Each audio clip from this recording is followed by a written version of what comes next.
While you're feeling the squeeze of these cost of living pressures, you can console yourself knowing that the preening posers at the Met Gala have been hamming it up.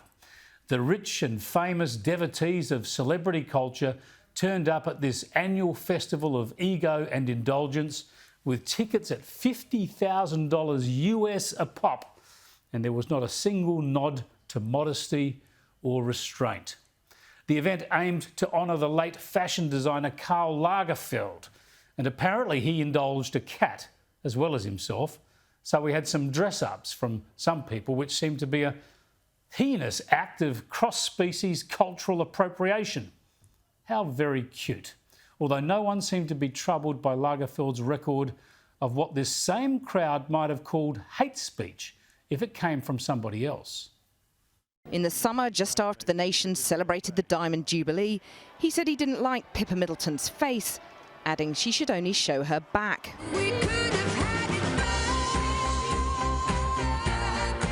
And he offended pop star Adele's fans, saying the singer was a little too fat. He quickly apologised, insisting he was actually talking about the American singer Lana Del Rey. But it's not the first time the man who famously lost 90 pounds on a diet of tuna and blackberry mousse has hit out at curvy women.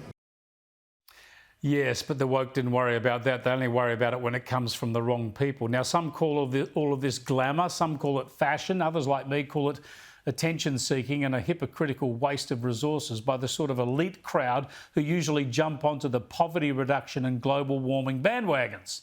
There were plenty of reality TV types and social media influencers in attendance, and there were actors and singers, global celebrities all, including a handful of Aussies, which only makes me wonder why our Prime Minister wasn't there.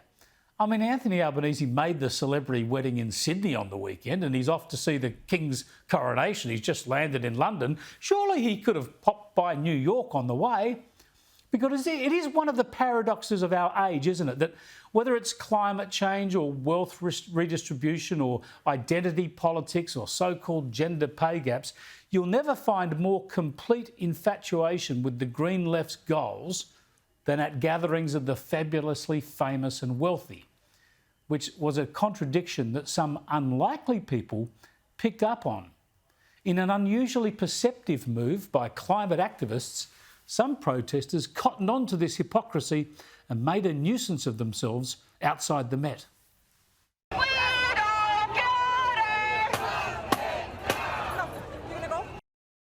Well, there you go. Finally, the climate extremists choose a sensible target. People who use vast amounts of resources for no good reason. People who preach to others but do the opposite themselves. People who want others to do as they say, not as they do. That was pretty savvy targeting by the climate extremists on this occasion. So next they should take themselves down to their local Chinese embassy, perhaps.